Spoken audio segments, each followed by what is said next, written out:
Recording. So hi everyone, my name is Whitney Moyer and I am the Program and Communications Director with North Forge Technology Exchange.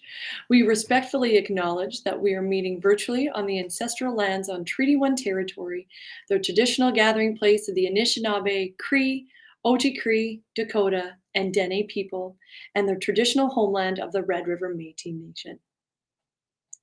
So for those of you who may not know who North Forge is, we are a nonprofit incubator accelerator that works with startups across Canada in technology, STEM, and advanced manufacturing, from ideation all the way through to acceleration.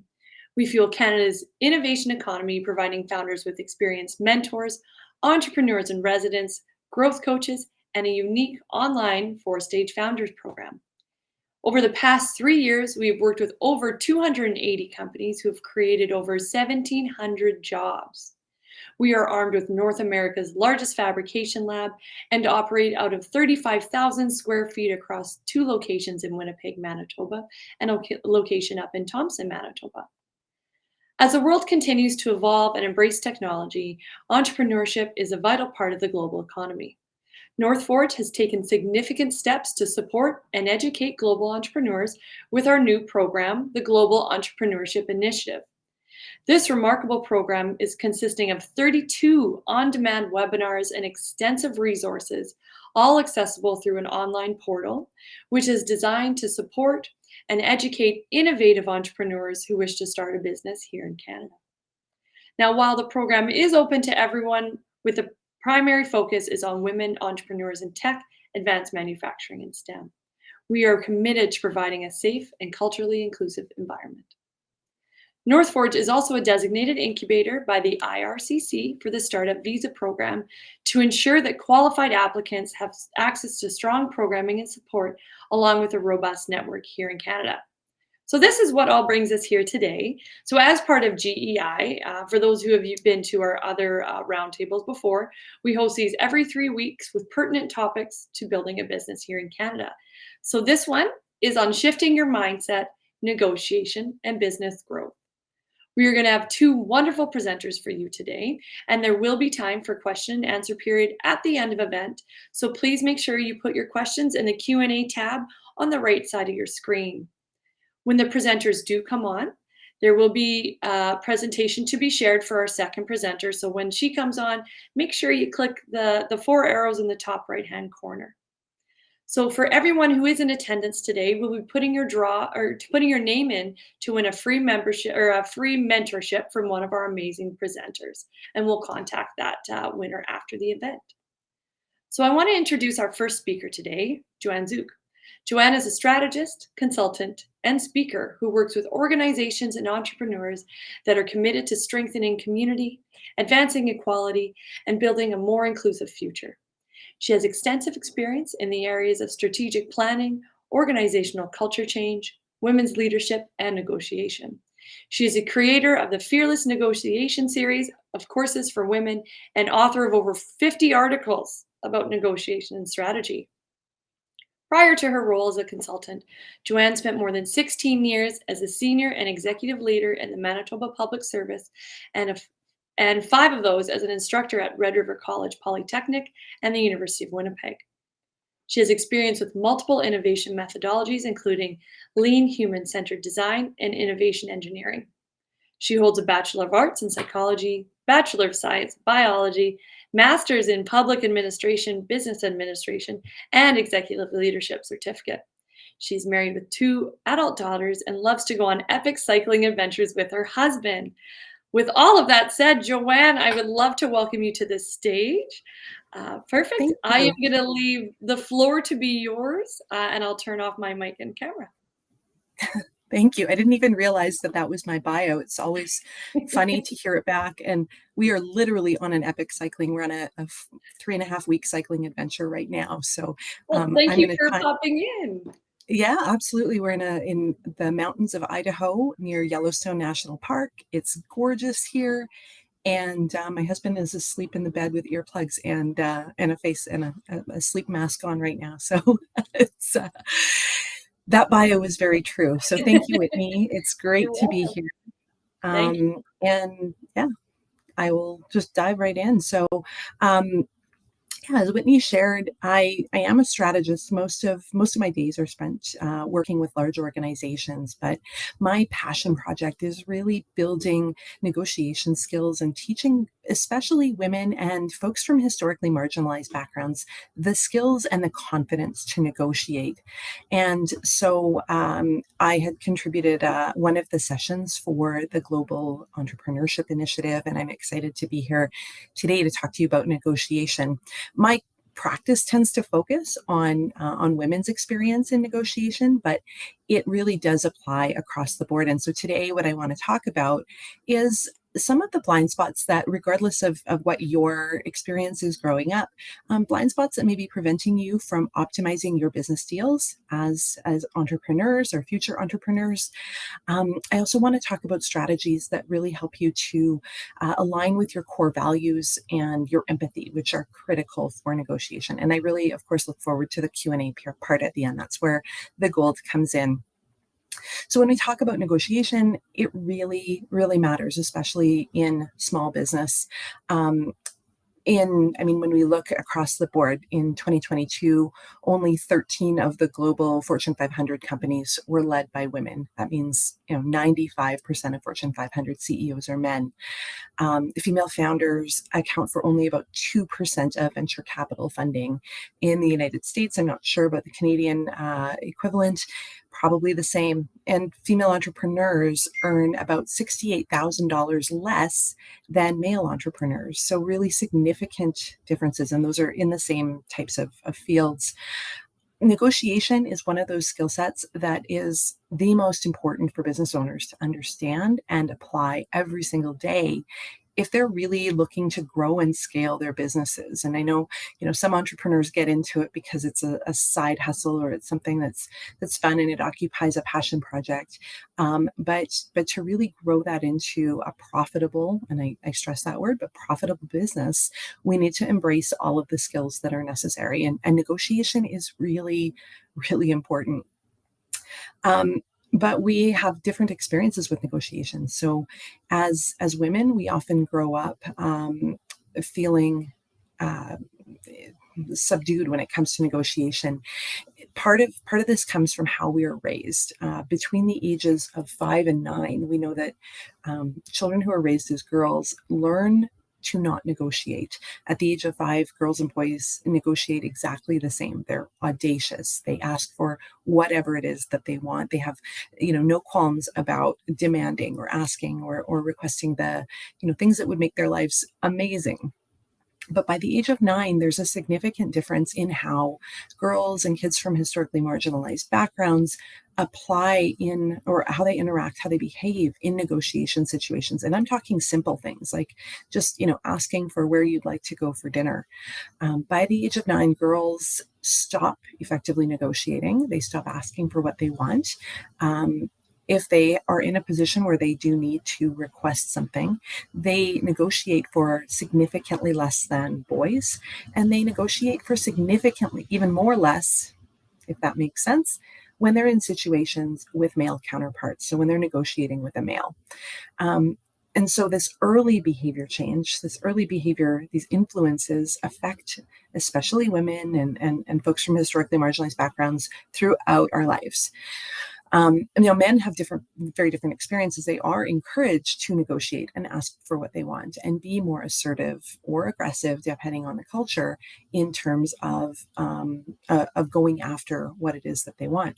Women learn that humility, that gratitude, that people pleasing are, really they're the behaviors that get us through life.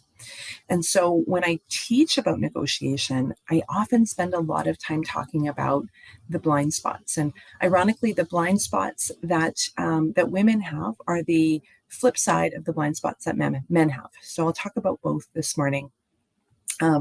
Most women, if you ask them, how do you feel about negotiation? They'd say, I'm terrified. It gives me anxiety.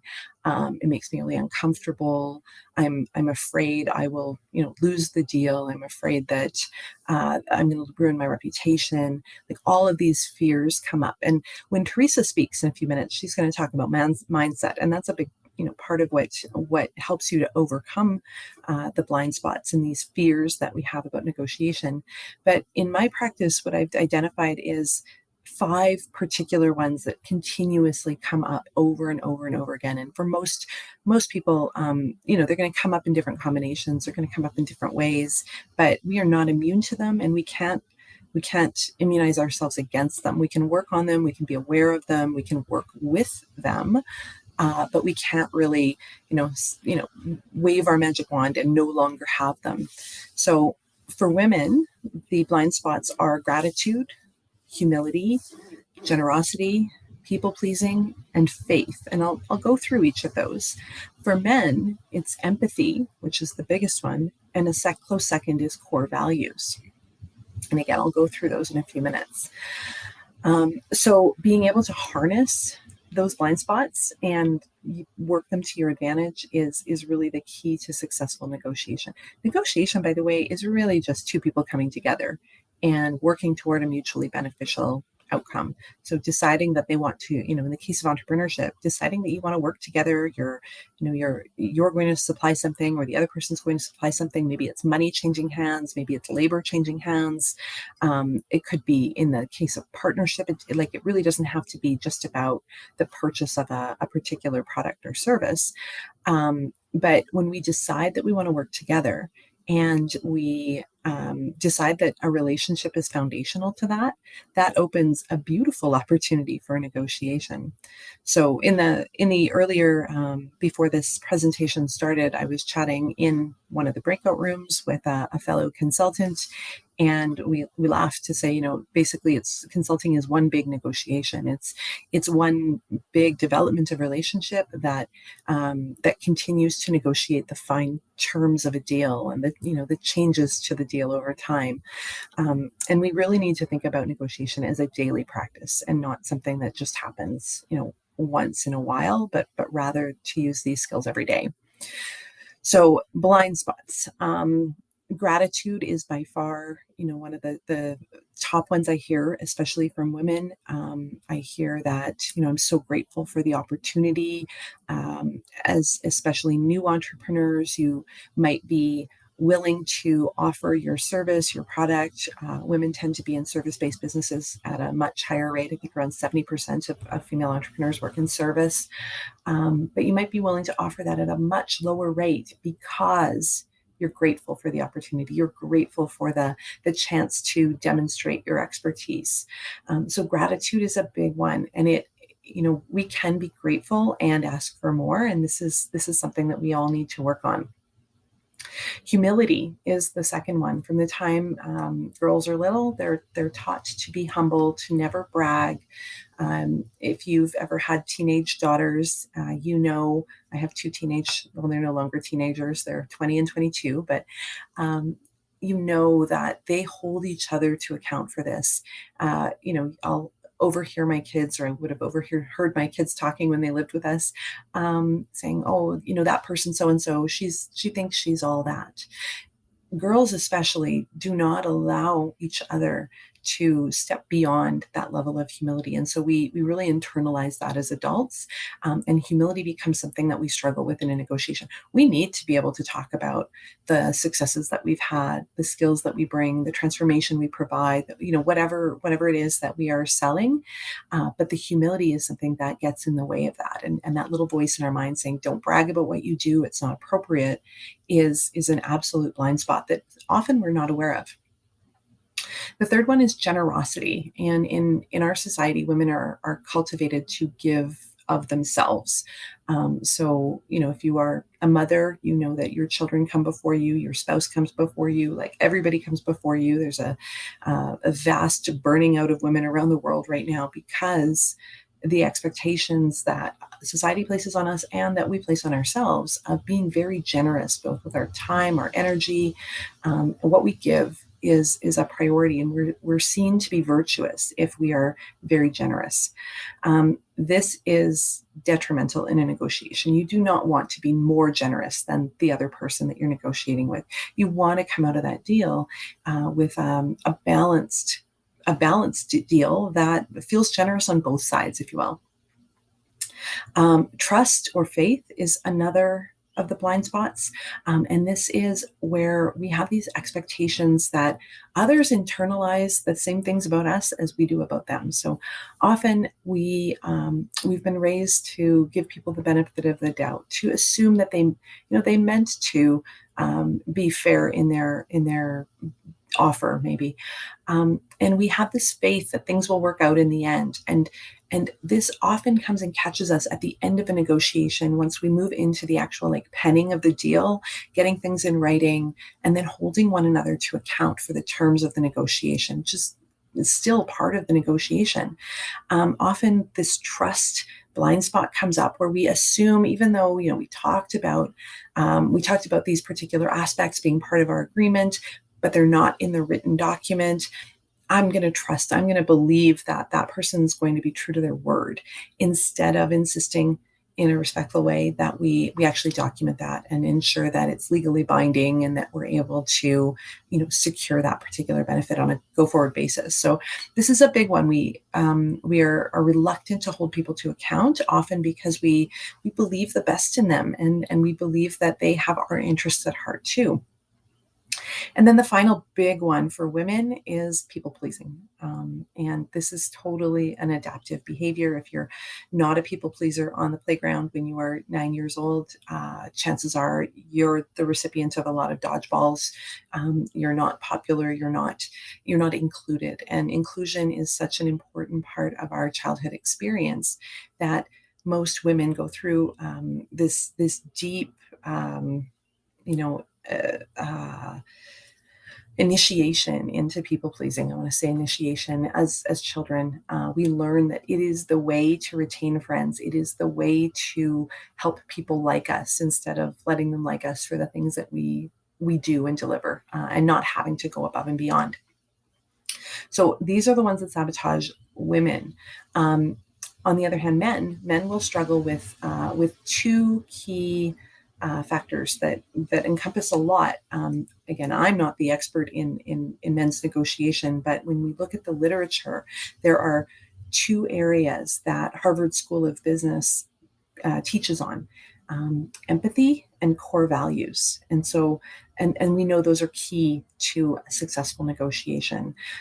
Empathy is really about being able to listen, being able to ask effective questions and get to the heart of what that other person needs. So, I'm negotiating with a large institution right now, and the first stages of that are not positioning myself. They're not putting my BATNA and understanding my BATNA or anything like that. They are about a needs assessment and understanding what the problem is that we're trying to solve, and helping to identify where I have opportunity, like where I have skills or talents or products or services that I can insert to help solve that problem in a way that makes sense for that particular partner, client, vendor, whatever you want to call them.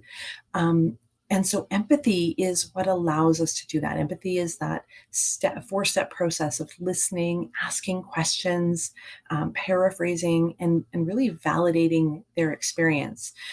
Because if they feel seen, if they feel heard, then there is a deeper opportunity to develop relationship. And relationship is the core of this type of collaborative negotiation. If you're here to learn about, mergers and acquisitions, that type of negotiation, that's a completely different class. But in terms of the daily business negotiation you're doing, it is all about relationship, and empathy is the heart of that. The second piece is core values, and understanding what your core values are so that you can apply them to that negotiation. What are the non-negotiables within a negotiation that you won't go in that direction of? We often have the tick boxes of I will do this, I won't do that, but we don't understand why. We don't often take the time to go deep and understand why those things are off the table. And that is really key to successful negotiation. If you are able to articulate your core values, if you're able to align those core values, then you have the opportunity in a negotiation to kind of roll with it. Negotiations are unpredictable. They're not scripted. And sometimes the person across the table might offer something or suggest a concession, and your body may go, oh, no, and you might respond very viscerally to it. If you've done the work to align your core values, understand your core values, be able to articulate what those are, then your ability to not just physically respond, but understand why that physical response is there and speak out loud to say, you know what, that doesn't work with me because my business model is built on the concept of me taking lengthy breaks to go on, a 3-week biking vacation with my husband. So no, I'm not going to be on call 24/7 throughout the summer. So, understanding what your core values are allows you to really make decisions in the moment, and do that in a way that doesn't turn the other person off, but actually gives them the chance to understand where you're coming from and work around that. So when they understand your core value, when they understand what's driving you, then they too can modify what their request is to come to that agreement.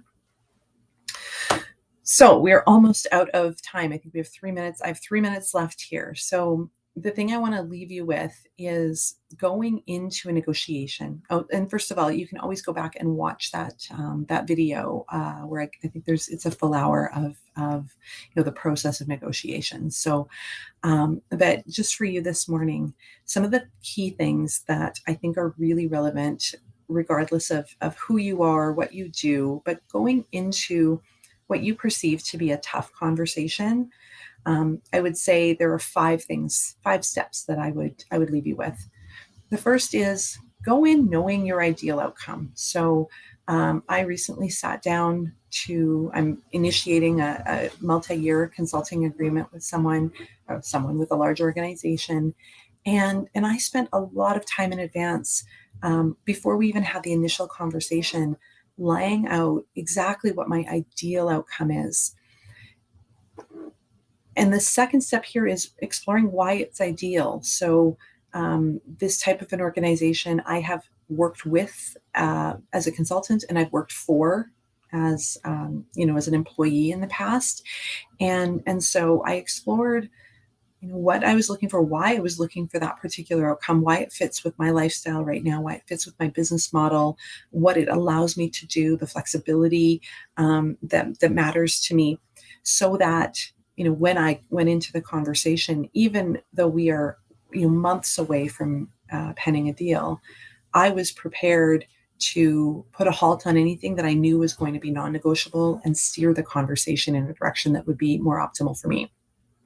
So define your ideal outcome, explore why that's ideal, and then define the terms that would make it ideal. So what are the specifics that I would be looking to include in that deal that would make it perfect for me? I'm not sure that I'll get those specifics. And for me, it's always what's the greatest possible contract that I could negotiate? What's the biggest? Knowing that we can come down from there, but that's ideal. That's what I'd love to do. And I'd love to start there and put some of those terms on the table.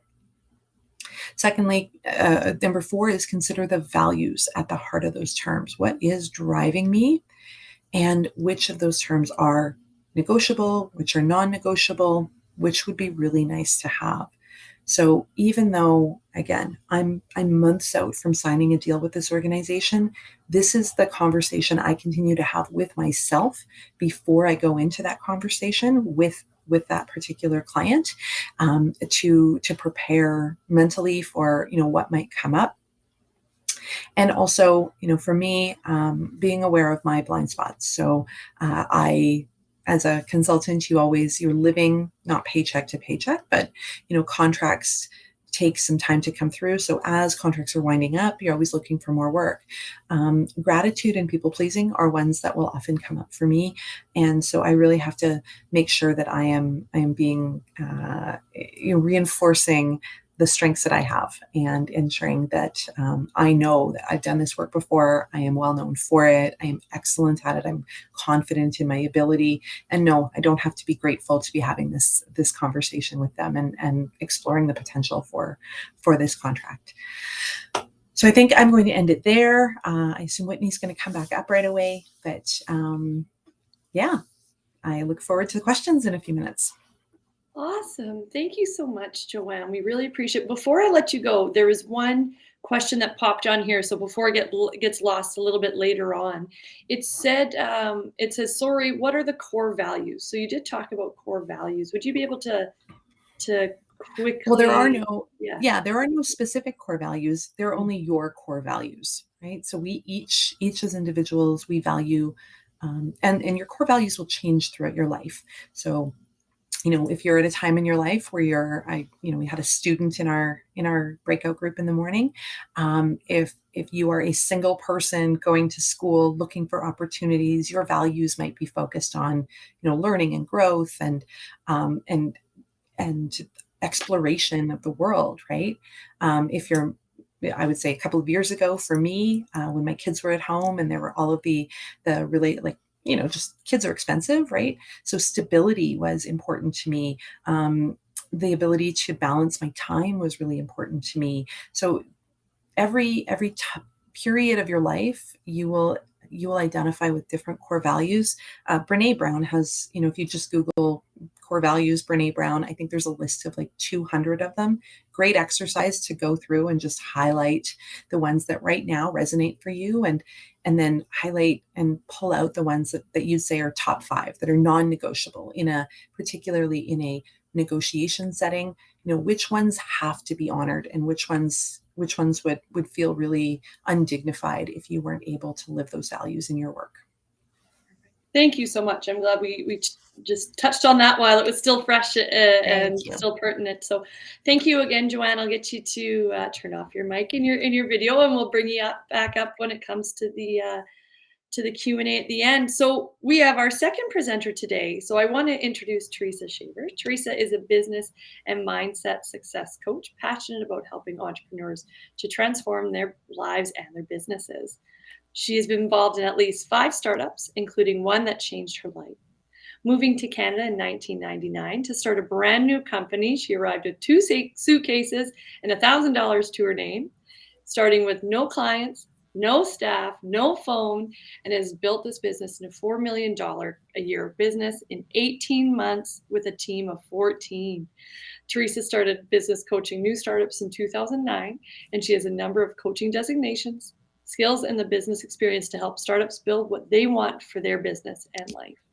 Her industry experience is broad, from owning a few different of her own businesses in aesthetics, jewelry, health and fitness, tech, and working in corporate and nonprofit industries.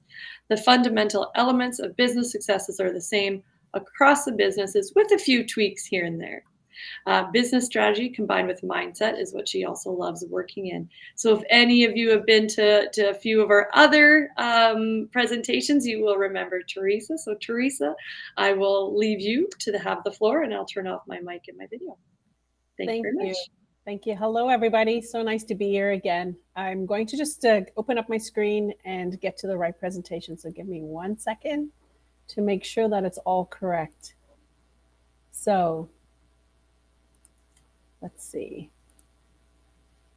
Can everybody see the slideshow okay? I think you can. Yeah, perfect. Perfect. Good. Give me 1 second.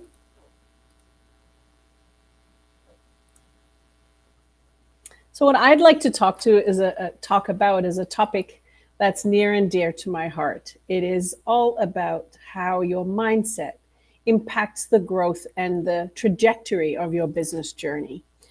For me, I wouldn't have experienced what I've experienced today if I didn't have a shift in my own mindset about business and about how the things that I did made a difference to my business. I'll mention some of those.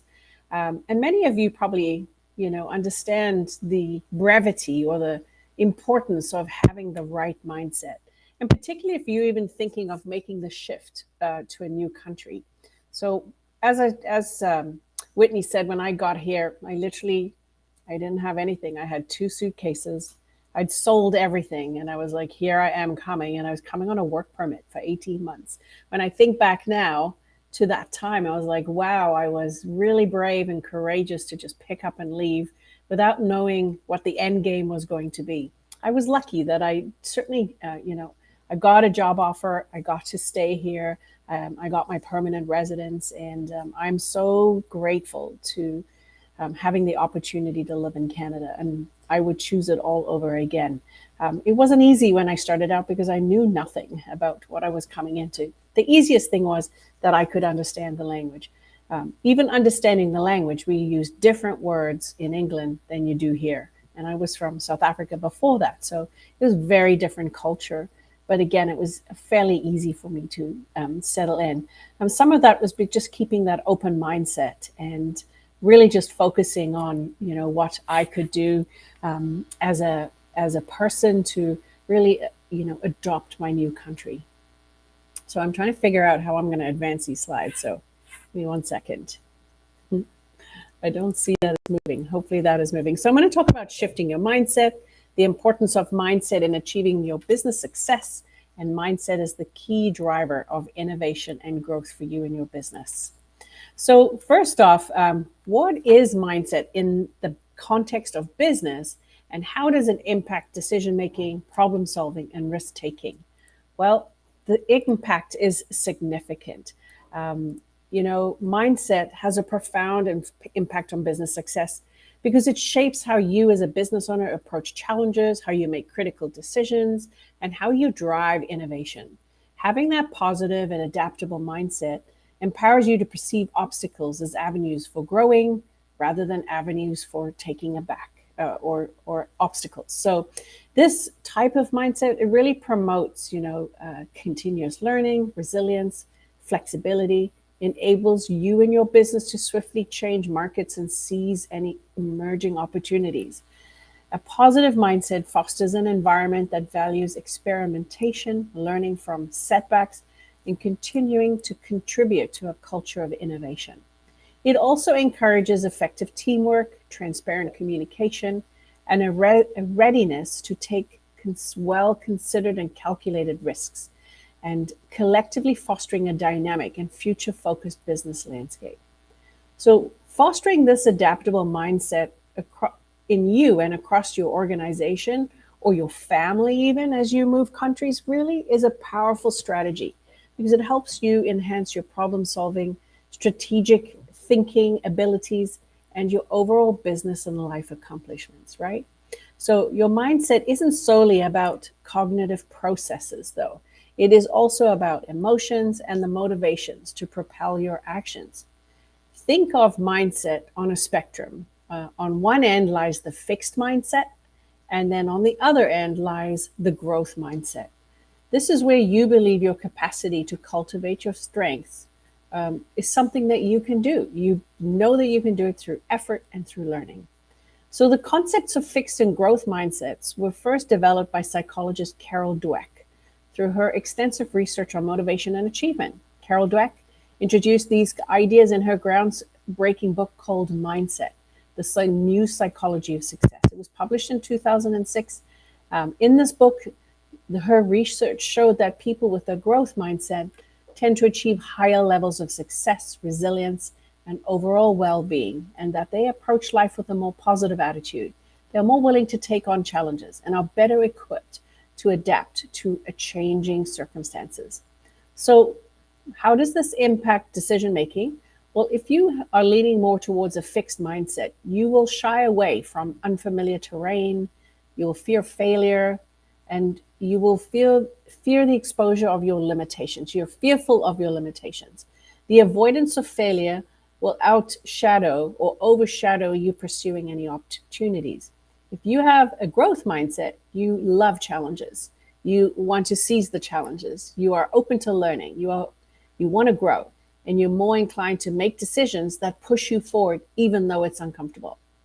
When it comes to problem solving, a fixed mindset would find problems to be difficult and maybe easy for them to give up on.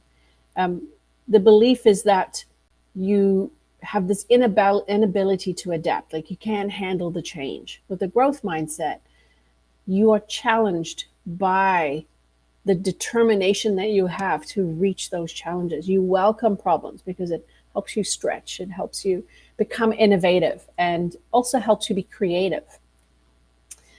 When you have a growth mindset, you want to take risks. You welcome them because they are learning opportunities, and the learning experience outweighs the uncertainty for you.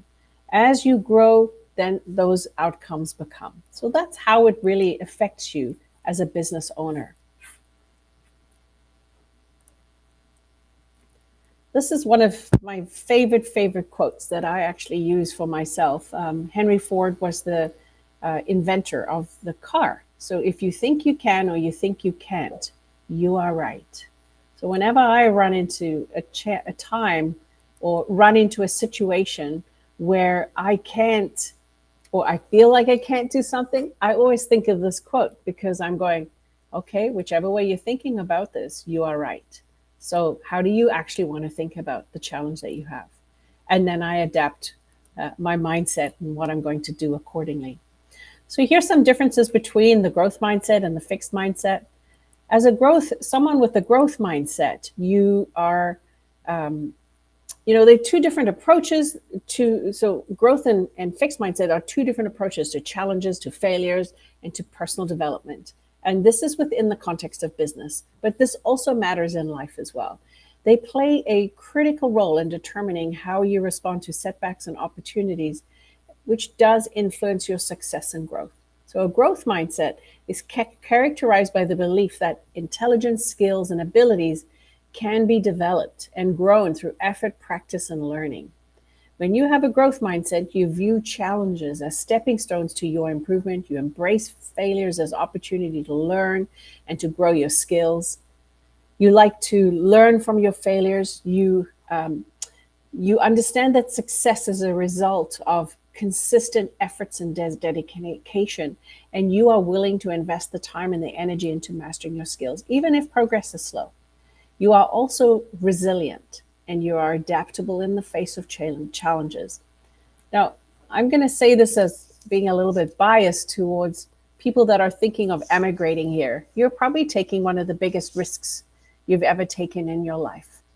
You are uprooting yourself and your family from everything that you know, and you're deciding to move. So to me, that already says, yes, you have a growth mindset. Number two, you're an entrepreneur. Well, an entrepreneur embraces their challenges. They learn from failures. Entrepreneurs, by many times, are known as people with growth mindset. If you are or if you know anybody that has a fixed mindset, it's often characterized by the belief that intelligence and abilities are fixed traits and cannot be developed. So they tend to avoid challenges that might expose their perceived limitations, and they fear failure. They like because their talent or their innate talent is fixed, they don't try to improve their skills, or they just have limited ability. They're afraid. They're resistant to change. I'm sure you've seen this in people around you, and now you get a little bit of an idea. This is also particularly important if you are having a team with your business, and if you can recognize the two kinds of mindset. When you recognize what the mindset is, then you have a better idea of how to approach working with them and getting them to buy into your company culture or the goals and the vision that you have for your organization. When you can encourage this growth mindset in your business environment, it can lead to more innovation, more adaptability, and your workforce will be more resilient. This culture also celebrates effort, embraces challenges, learns from failures, and it really makes such a huge difference to your company's success. So, how does mindset shape your business outcomes? Well, ultimately, it influences how you approach your challenges, your opportunities, your innovations, and the overall success of your organization. The role of mindset is often profound and multifaceted because of how people in the organization approach challenges, opportunities, and innovations, right? So Mindset shapes business outcomes by helping, depending on the mindset, how you adapt to the change in your consumers and your market trends. A growth mindset encourages adaptability, making it easier for the business to adapt to the changes in the industry, to market trends, to embrace change, to remain agile, and to seize opportunities. For example, companies that transitioned to remote work during the pandemic were able to showcase the power of a growth mindset in adopting new circumstances quickly. A positive growth mindset also fosters a culture of innovation by encouraging employees to explore new ideas, take calculated risks. Businesses that prioritize innovation are more likely to stay competitive and drive industry advancements. For example, I don't know if you know about the policy by Google. They have a policy of 20% time. It encourages employees to work on their own personal projects. And this helps promote innovation and creativity, and also a culture of enjoying what they do and being committed to the work that they're in, being happy at work. A growth mindset promotes collaboration by valuing diverse perspectives and encouraging open communication. When employees feel that their contributions are valued, they're more likely to share ideas and collaborate with each other. A real life example of this is Netflix. So Netflix shifted from a DVD rental service to a streaming platform. And that shows the impact of a growth mindset. By embracing that, they were able to adapt to changing consumer preferences and the technological advances that were about to emerge in that industry. So, how can you cultivate a positive growth mindset? I'm going to go into that in a little bit more depth on other slides, but really provide mindset training to your employees or your leaders to enhance their own awareness and development of themselves. Recognize and celebrate the efforts, not just the outcomes. Incorporate mindset considerations into performance evaluations and leadership development programs and the hiring practices you might have. So how do you measure the impact of this? So one of the things we never do is look at the KPIs for how mindset or growth mindset can have the impact it can have on a business. But you could do that in things like employee engagement, the innovation rate, and the ability to change. Collect feedback and conduct surveys to gauge employees' mindset shifts and their impact on the business. There are many case studies and data-driven insights that showcase how mindset correlates with business performance. Mindset isn't just a personal trait, it is a strategic asset that shapes how businesses approach challenges, innovation, collaboration, and more. And this is what leads to improving the business outcomes. So I'd like to talk a little bit about a growth mindset is the catalyst for teamwork, for problem solving, and innovation. It is essential for businesses striving for success in today's dynamic and competitive environments. Individuals with the growth mindset understand that working with others can enhance their own learning and contribute to collective success, whereas individuals with a fixed mindset might be less inclined to collaborate just due to fears of exposing their own insecurities or limitations. A growth mindset encourages individuals to openly share ideas and opinions and concerns and fosters an environment of trust, whereas individuals with a fixed mindset might be hesitant to voice their thoughts for fear of being criticized or failure. So it's important to break down silos and recognize the benefits of cross-functional collaboration and to be willing to work beyond the department boundaries that your employees are in. A fixed mindset sometimes can contribute to keeping those silos and hindering the exchange of ideas and cooperation. A growth mindset also views feedback as an opportunity for growth and an opportunity to learn from their mistakes, where as someone with a fixed mindset would be more defensive of that feedback and hesitant to admit that they've made mistakes. A growth mindset contributes to building trust within teams and individuals, thereby them feeling safe and okay to admit things that they might not know and that they need help. A growth mindset is a catalyst for collaborative and communicative culture that really promotes and propels teamwork, problem solving, and innovation. So let's look at some strategies for shifting your own mindset and then the mindset of your company as well. So, one of the ways is to recognize your current mindset, understand your beliefs, reflect on what they are.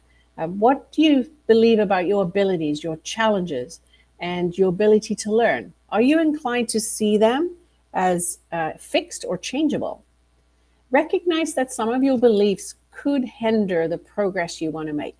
Acknowledge that you might have negative thought patterns that hold you back. Embrace a growth mindset. So, believe in the power of your potential. Embracing challenges is a way for growth. Reframe the difficulties that you might have as chances to learn and to improve. Reframe failure into a way that this is only another way to learn instead of a way to fail. Review or value the process of you going through the learning process and the effort that it takes to do so. Understanding that progress takes time, it takes practice and dedication. And celebrate your small wins. Acknowledge and celebrate your achievements, even if they are small. Recognizing your progress reinforces your commitment to those goals that you may have. Learn from your setbacks and failures. Embrace failures as learning experiences. Reflect on what went wrong and identify those lessons and look at how you can improve the next time one of those challenges come up again. Be mindful. So engage in mindful exercises to stay present and cultivate awareness in your thoughts and emotions. Dedicate time to meditation, to calming your mind, enhancing your focus, and reducing stress. There's lots of stress in today's world, and being able to focus on what matters really helps to build you and your business. Meditation is one of those really important things that a lot of us don't do, but it is becoming more and more common around the world as a practice, as is breathing practices as well. And I say this because I am also a yoga teacher. So these are practices that definitely made a huge difference to me in my life when I started to go into them in a little bit more deep. Seek feedback from colleagues, mentors, friends, coaches to see if they can tell you if you have any blind spots. Embrace a commitment to continuous learning, engaging courses and workshops and reading materials that really challenge your existing beliefs. And maintain an open attitude to changing your perspective based on information and experiences you get. An open and curious mind is a great way to live and to think about your business and your future, and always looking at that way to continuously improve the output that you have, the vision, the goals that you have for your business. And then I also really believe in the power of visualization and affirmation. So visualize your success, visualize your growth and your accomplishments. This creates a tape that you play in your head over and over again. You're really creating your future by the visualizations that you have. Use positive affirmations to reinforce your growth mindset, because words matter. The words you say to yourself all the time, over and over again, become your thought patterns. So use the words that would create the thought patterns that you want.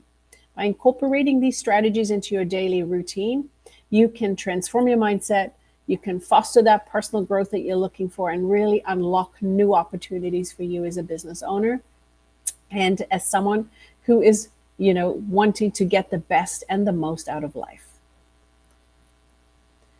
So just a couple of case studies I have that I would like to tell you a little bit about. And I think as I go through it, you will see where this growth mindset comes from. So Amazon's journey from an online retailer to a global tech powerhouse really showcases the transformative power of a growth mindset. So Jeff Bezos, the Amazon founder, really recognized the need to constantly learn and adapt. He welcomed challenges, he was open to changes, and he viewed them as opportunities to take Amazon beyond a traditional bookseller. He transformed into an e-commerce platform. He transformed cloud computing and AI innovation, right? AWS is the most profitable part of the Amazon business. AWS is Amazon Web Services. And also the AI technologies like Alexa and Echo made such a big difference and changed the industry, right? He focused and maintained his vision on the big picture rather than looking at what could be immediate. For interest's sake, and I say that because the big picture was really growing cloud computing and AI innovation more so than the books as a bookseller, because the books and the Amazon retail side of the business was actually a loss leader. The cloud computing and the AI innovation is really what makes a bulk of their sales and their profits, right? So some of the lessons here is just that innovation is what helps sustain the growth, being able to adapt swiftly to changing market trends and also to the needs of customers. They were able to understand the customer's demand before the customer could understand what that demand is, right? This growth mindset of Amazon has even spurred so many competitors to adapt and evolve their own strategies. Even when I meet with clients, I'm like, how can you be more like Amazon? How can you be more like Amazon when you serve your customers? I don't say that you can necessarily compete with Amazon, but how can you use some of those practices in your own businesses? Amazon's evolution from an online bookstore to a tech titan really highlights the power of a growth mindset in driving business success. The other case study is Apple, which I use case studies that are large because most of us around the world know who they are. Amazon has had a remarkable journey from a garage startup to a global tech icon, right? Steve Jobs' growth mindset centered on understanding and meeting the user's needs through innovative products. Design is a core value of Apple, where a fusion of technology and aesthetics create devices that are not only functional, but are also beautifully designed. His relentless pursuit of excellence reflected a growth mindset that fueled Apple's commitment to delivering exceptional user experiences. Apple also embraced design thinking by placing users at the center of product development, empathizing with their needs and their preferences. And this inspired Apple to disrupt existing markets and redefine industry standards by creating brand new categories that have never existed before. Categories for the iPod, the iPhone, and the iPad. Apple's Newton and Lisa failures served as valuable learning experiences, right? Here they were pushing into uncharted territory. They were challenging industry norms and pushing technological boundaries. This really underscores the significance of empathetic innovation, right? Which came from that growth mindset. It came from understanding users really deeply. My final case study is Tesla. And again, everyone knows Tesla. They've been on a revolutionary journey from an electric car startup to a global leader in automotive innovation. So the growth mindset here is evident in Elon Musk's vision to revolutionize transportation and energy systems, and his commitment to sustainable energy solutions by developing electric cars and these renewable technologies. He has taken on huge challenges like the Gigafactory, the Boring Company, and just the work that he has done to really try and overhaul the auto manufacturing industry, which is a huge industry.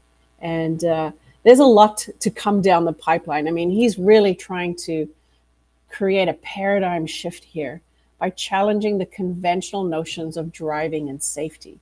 Or even look at the electric car with its own self-driving ability. Their commitment to a sustainable future really reflects the mindset of prioritizing long-term benefits over immediate gains, because they are also navigating challenges of manufacturing and regulatory obstacles in the market, being skeptical about their products. So his success has really accelerated the adoption of electric vehicles across the world. It's influenced other automakers to prioritize electric technology, and they've really revolutionized manufacturing by prompting the industry to reevaluate production methods. So what are the lessons from Tesla? Disruptive innovation, sustainability as a mindset, and the courage to pursue ambitious goals, even when people are skeptical about what is happening. So just to wrap up, how do we develop an action plan for success for ourselves? Well, it's about setting clear goals and aligning them with your mindset. What do you aim to achieve with your mindset? Imagine achieving your goals, enhancing your motivation and your commitment. Surround yourself with supportive people. Seek mentors who embody the mindset that you are striving for. Learn from their experience and their insights. Connect with peers who share your aspirations. Your networking can provide encouragement, feedback, and accountability when you need it. Regularly assess and adjust your mindset as circumstances change. So, when it comes to mindset, one of the biggest qualities you need is the ability to be self aware and humble at the same time. So, being self aware of how you are behaving, the thought patterns you're having, and the how you work and how you live. Incorporate continuous learning and skill development. Track and celebrate your progress and your successes. They are helping you reinforce your commitment and motivation. Cultivate a positive and a grateful attitude. Embrace positivity and gratitude as foundational elements of your life and your business. When you are facing challenges, approach them with the problem solving mindset rather than dwelling on the obstacle. So, how do we go about maintaining a mindset for success? Well, it's an intentional practice and it requires ongoing effort to consistently nurture a growth oriented perspective. This can lead to major wins and professional achievements for you. What we have to watch against is that as a human, we have the tendency towards a negativity bias because it helps keep us safe, right? So acknowledge that that does come up. Your use the ability to focus on your strengths and recognize your past experiences. I've said this before, practice gratitude, celebrate small wins, seek out new challenges and opportunities for growth, embrace failure as a stepping stone to success, and cultivate self compassion and patience. Growth takes time. And in conclusion, I just want to say thank you so much. Mindset is everything, and mindset matters most. So take the steps that you can take towards shifting your mindset towards success and growth for you and your business. Remember, whether you think you can or you think you can't, you are right. Thank you. Thank you so much, Teresa. That was wonderful. I see a lot of questions coming in the side on the Q&A. So Joanne, I'll welcome Joanne up on the screen as well. And we'll start going through some of these questions. A lot of engaged listeners. So Thank you. The first one looks like it's falling for Joanne around negotiations. So this one says, would you agree that a lot of negotiations fail because one party feels that they have to win and the other party feels they have to, or the other party needs to lose? Absolutely. I think, let me just pull this forward. I think that it is a fallacy in our world that like when we think about negotiation, when we consider the word, the things that come to mind are those aggressive, like divorce negotiation, real estate negotiation, things where it is a win-lose scenario where one person, each person is trying to get the most out of the condition.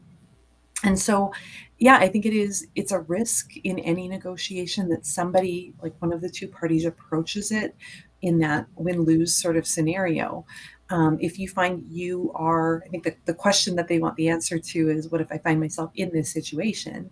If I find myself in the situation where the other party wants to win everything, a couple of things. First of all, I need to assess the like, what is the long-term relationship here? If this is just a transactional negotiation, it's one time, one and done, we're never going to work together again, then for sure you can scale up and be much more aggressive in your negotiation. That's where real estate deals are. That's where you would use a more aggressive tactic in a real estate deal.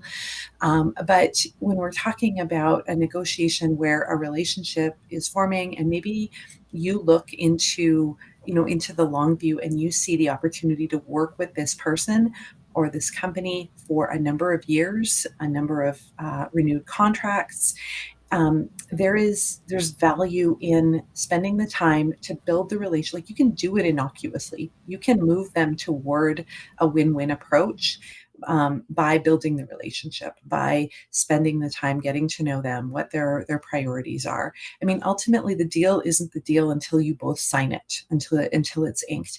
And so you do have the opportunity to slow down the deal making, um, ratchet up the relationship building. And I mean, I often will use the phrases like, "Hey, I want us both to win here. I want this to be a really great, respectful, and dignified working relationship. Like, if we're going to work together for years, let's make sure we both get our priorities on the table."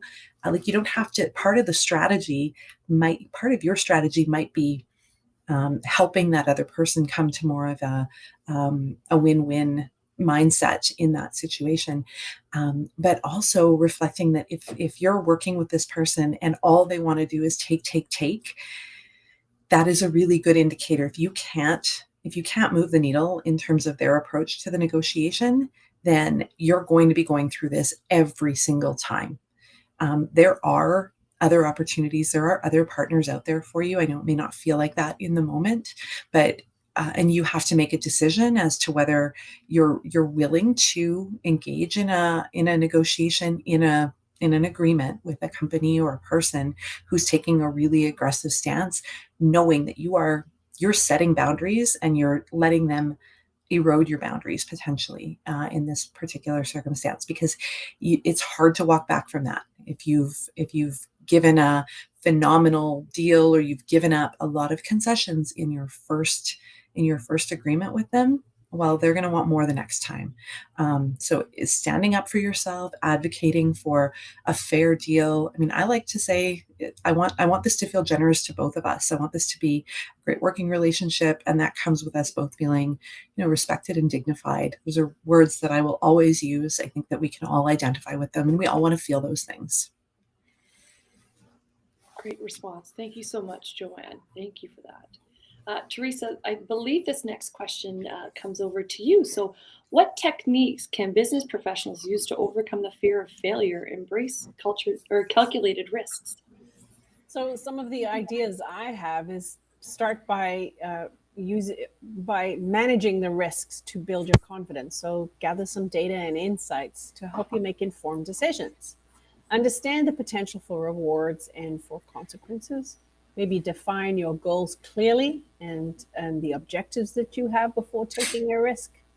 And I also think that you can um, lead by example. So demonstrate your own openness to new ideas and embracing those risks and showing a willingness to learn from your failures. This will help set the tone for your organization. Hope that helps and answers that question. Yeah, I think that kind of hits a couple of them. There was another one that led a little bit to risk taking, and maybe the answer is the same or a little bit different. So I'll just ask this one as well. How can a business leader foster a culture of innovation and risk taking within their organization? I think, again, probably by leading by example and encouraging a mindset that values creativity and out of the box thinking. So, empowering your team to share their own ideas without fearing criticism. That's a way that they become more innovative thinking themselves and take risks and don't feel afraid to put ideas forward that could be a little more edgy or more creative and on the edge of like, is this acceptable or not? I find that's what I do a lot with my team is I engage them in a lot of our thoughts and a lot of our thinking about how can we be more innovative, how can we make sure we serve our customers, is really asking for their feedback and for their knowledge and sharing in the responsibility of serving our customers. Thank you. Joanne, one more here on negotiation. Could you discuss the role of active listening and effective questioning techniques in shaping a negotiation strategy? Yeah, I mean, that's really foundational to empathy, right? Those are the key steps that help you to identify what the other person actually needs. I like to say, like, it's a needs assessment is the first part of that conversation. It's not I'm jumping in, and we've all received those DMs on LinkedIn, I'm assuming, where people are pitching you in their second sentence. It's not about that. That's not a negotiation. Shoving your product, your service down somebody's throat is not the way to a deal. Building a relationship. And so active listening and effective questioning, I mean, this is how we build friendships, right? Especially as adults. And it feels weird because you're not in school together, but this is how we build relationship. We ask questions, we get to know the person, getting to their values, asking deeper questions about, taking the position of curiosity rather than coming to the conversation with a set of biases based on what you might think about the company or have known. I mean, I'm working with a company right now that out of the box, I would have said, oh, it's based on who the makeup of the executive team. I probably, that's probably not a company I would work with. Because I'm very focused on supporting those companies that are committed to bringing more diversity and equity into their workplaces. But after sitting down with the CEO, and he said, well, this is one of our top priorities, and we know we're a team of old white men, but we are deeply committed to this. Coming to that conversation with curiosity and openness and a willingness to build the relationship starting from, without bias is really important. Ultimately, if you can understand the problem that they are trying to solve by working with you, then you can customize. I mean, depending if you have a product that you deliver that it's one thing, it does its thing, then you are looking for your ideal customer to be able to sell that product to. But when you offer a range of solutions and services, if your company does a lot of things, then the sky is really the limit in terms of where you can go. Particularly new entrepreneurs, women are often so focused on getting the deal as quickly as possible that they sign. I mean, I work with a lot of female entrepreneurs who they sign 10 $5,000 contracts in a 3-month period rather than negotiating and working working to develop the relationship, to scope out a project appropriately, and then negotiate like $100,000 contract that would take them a year. The work associated with all of those small, when we think small, when we appreciate the opportunity, when we say yes to every opportunity, it exhausts us. And so really investing the time in building the relationship allows you to say, oh, you have all of these problems. I could help you solve, maybe not all of them, but like Teresa, even as you were talking about how do you build the culture of innovation? Well, that's work that I've done. And so when a company comes to me and says, we want strategic planning, and I ask them about their culture and will their culture be able to implement that strategic plan, often I'm selling them strategic planning and culture change at the same time because they can't do one without the other. But as I was an early entrepreneur and as I was, desperate for that next contract, I would sell them the smallest, 2 days, $8,000. We're going to come in and quick and dirty, get it done. And now I don't, those aren't really fulfilling and rewarding, and they don't meet the company's needs generally. So there are lots of people who can provide those. So effective questioning, active listening, and really building that relationship and seeing where there's alignment and opportunity is the key to being 80% of the way there when you actually sit down to negotiate the deal, because you both agree on what you can do and how you can solve the problem together. Sorry, that was a really long answer. That's okay. Thank you. And I appreciate the, coming in without the bias and just going in and understanding and taking that seat, and doing that active listening. So thanks for sharing that with us. Teresa, are there any tools to help us gauge our growth mindset? The most challenging part is keeping ourselves energized in positive mode. Right. Very much so. So one of my first things I say to clients is choose your hard, because both ways of operating are hard. So, seeing everything as a challenge and difficult, or seeing everything as it's a challenge and it's a learning opportunity. Both ways of thinking are difficult.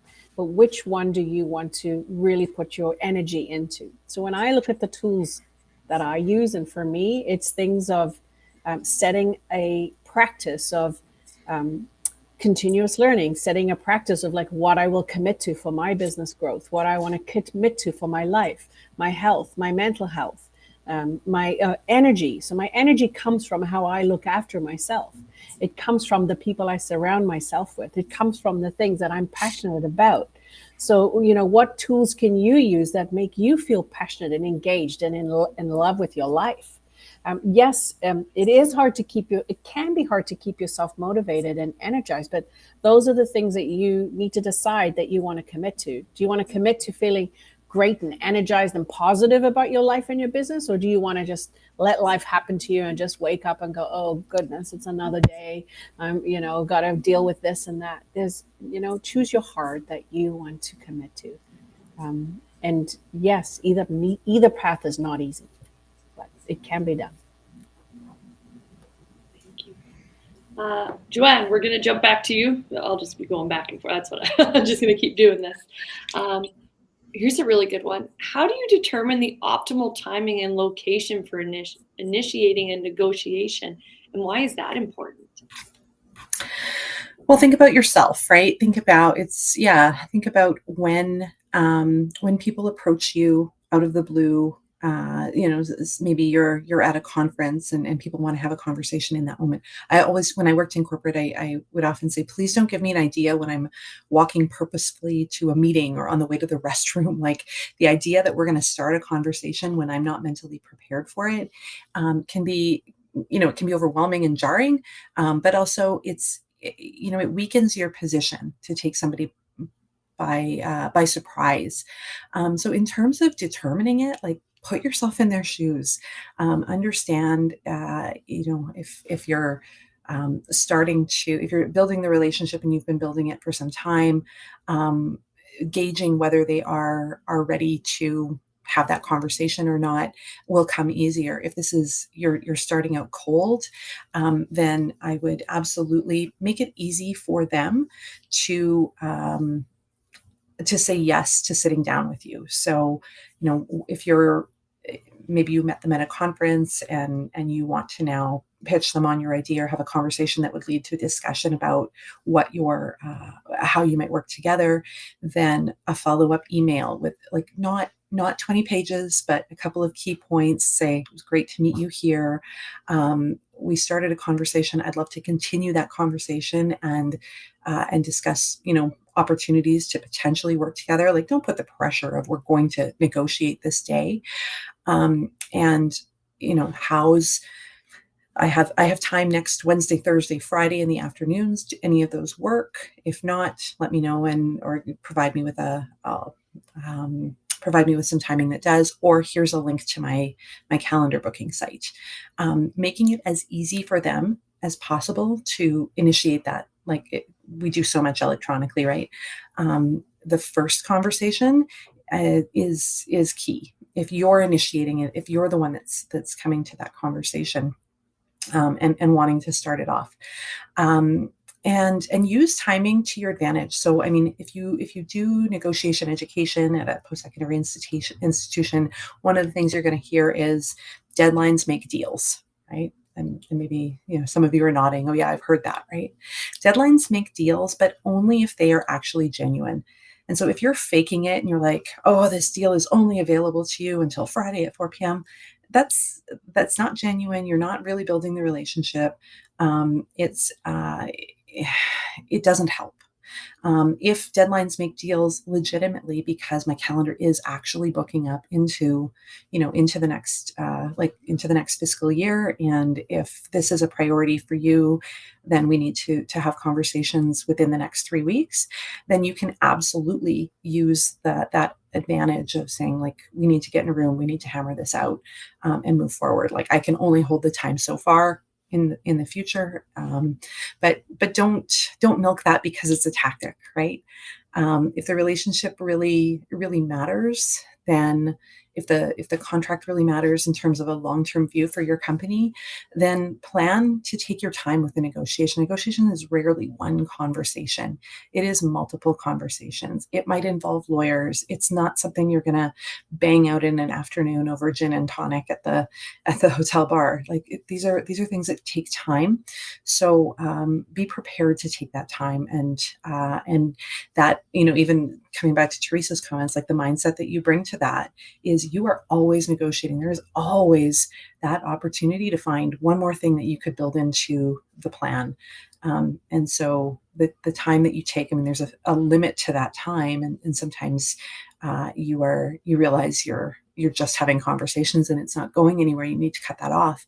But really consider what the other person might need, and put yourself in their shoes. Great answer. Thank you very much. Teresa, how could you explain the importance of adaptability and flexibility in maintaining a successful business mindset? I think you asked me a little bit of that second part of the question, but it's a little bit earlier. And I think we talked about it. Well, let me give it some thought. So I think adaptability and flexibility are critical because of today's rapidly evolving landscape, right? So markets, customer preferences, technology, they're constantly changing. So if we are rigid and resistant to change, we will miss opportunities, and we will have decreased relevance as a business, or a competitor will take over, right? So quickly being able to respond and to be nimble and listening to what your customers want is how you remain flexible and adaptable. And the same goes for in your team as well, is like really allowing for allowing people and allowing for change and allowing to be flexible. I think that really allows for innovation to come in when you can think that way instead of being fixed and resistant. Sorry, I think, yeah. So as I was saying all that, I remember now, there was some of that added onto one of the other questions, but I think I answered that now. That's good. Thank you. Yeah, it was a little bit of a different tweak, a little bit of a different take to something that was discussed earlier. Yeah. Where am I? Here. Okay, there we are. Joanne, how do cultural differences and norms influence the development of a cross-cultural negotiation strategy? Okay, so yeah, depending on where you're coming from, your experience. So a negotiation is between two people, two parties. Sometimes there's more than one person on each side of the table, and when we're negotiating with folks from different origin experiences, again, we have to start by putting ourselves in the shoes of the other person. So, understanding what the norms are going to be, regardless of whether they're living in that country, but what are the norms that they're likely to bring? What are the biases and the approaches that they are likely to bring based on how we grew up? If you grew up in North America, you're going to have the experience that I shared. But if you grew up in China, you would have a very different experience, right? So understanding a little bit culturally. So the value of Google in our information age is that there is a ton of information about knowing what to expect when you are negotiating with folks from different countries and different cultures. So we won't go through that because every country, and there's some terrific models that look at different elements of negotiation. But understanding what the other person might come to the conversation with, and understanding that, here in North America, and so for those of you who are considering immigrating to North America, understanding that we're pretty direct here. We will often not reveal our strategy, but we will be direct and yet relational. That those are really critical to our negotiation here. It allows you to be, as your last question was, adaptable and flexible. So again, approaching it with that curious mindset. Calling out not calling out, that sounds really aggressive, but saying, I observe that you are reluctant. It seems to me that you're reluctant to share the things that are really important to you.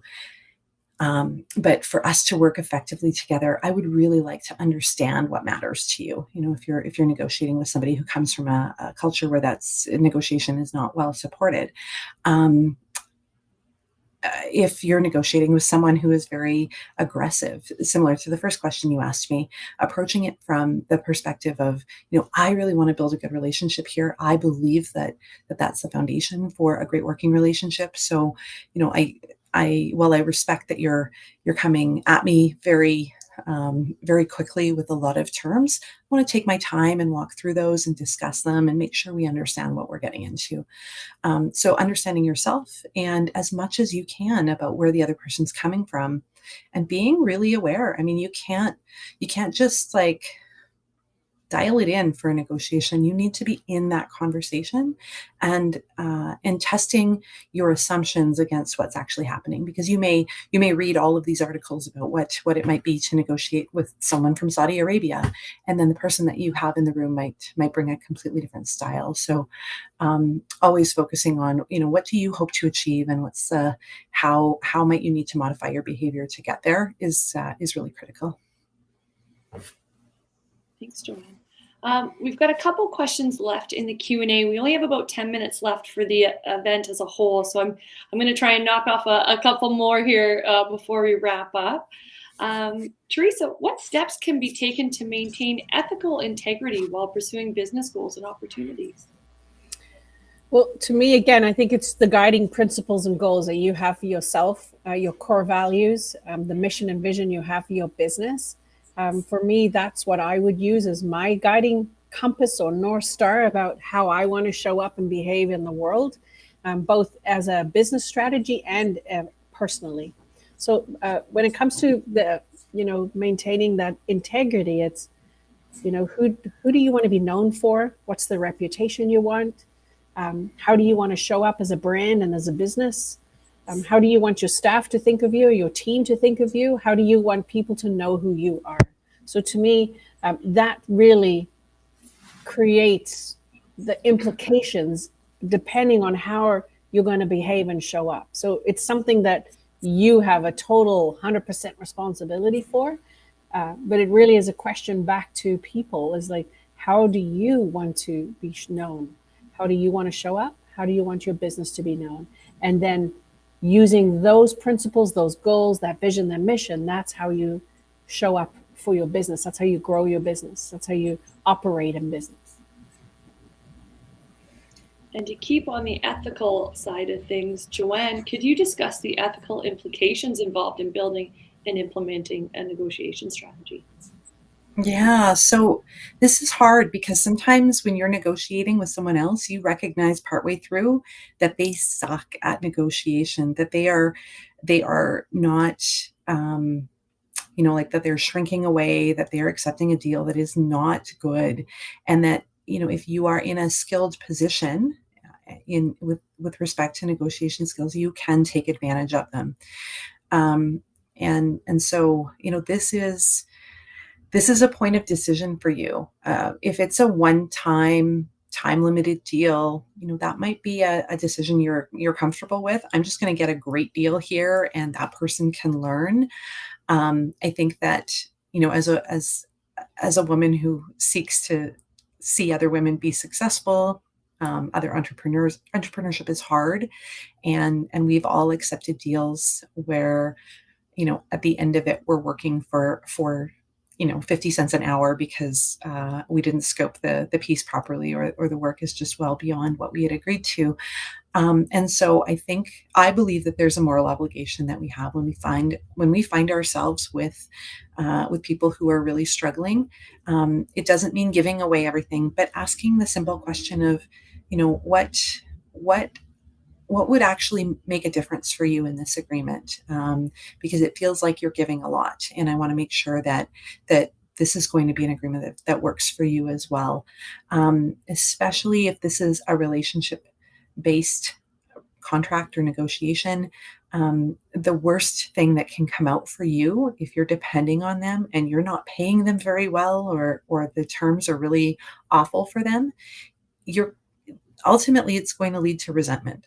and resentment breeds poor work quality, and that doesn't help you either. So, investing upfront in the relationship, and if you were to take advantage of them, would that close off opportunities to work with them again? Would that potentially lead to poor outcomes because of, resentment and regret on their part? And it's ultimately it's up to you, but I feel like we have moral obligation, particularly like a soft spot in my heart. Maybe you can take that for what it's worth. But when I worked in government, I often had I did a lot of hiring.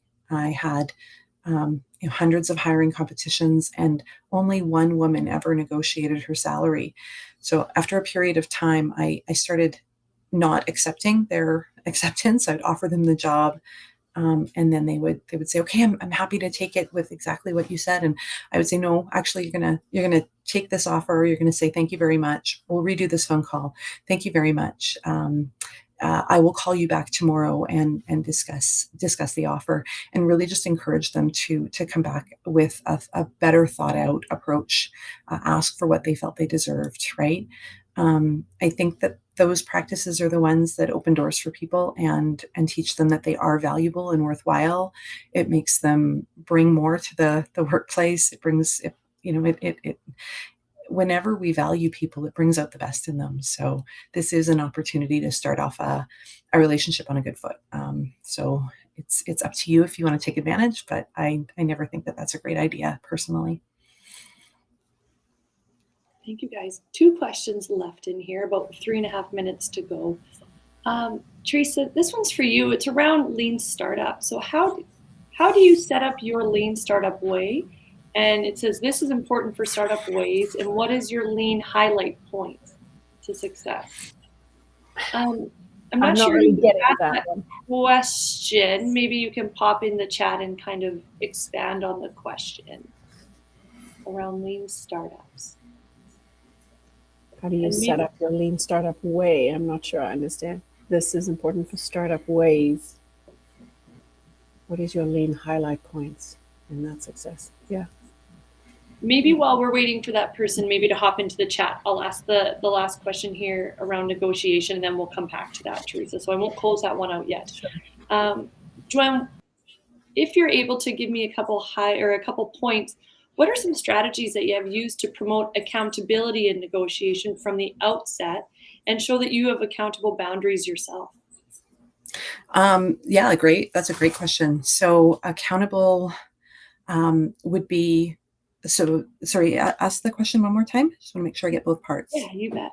What are some strategies that you have used to promote accountability in negotiations from the outset and show that you have accountable businesses or accountable boundaries yourself? So really simple to start with, take notes.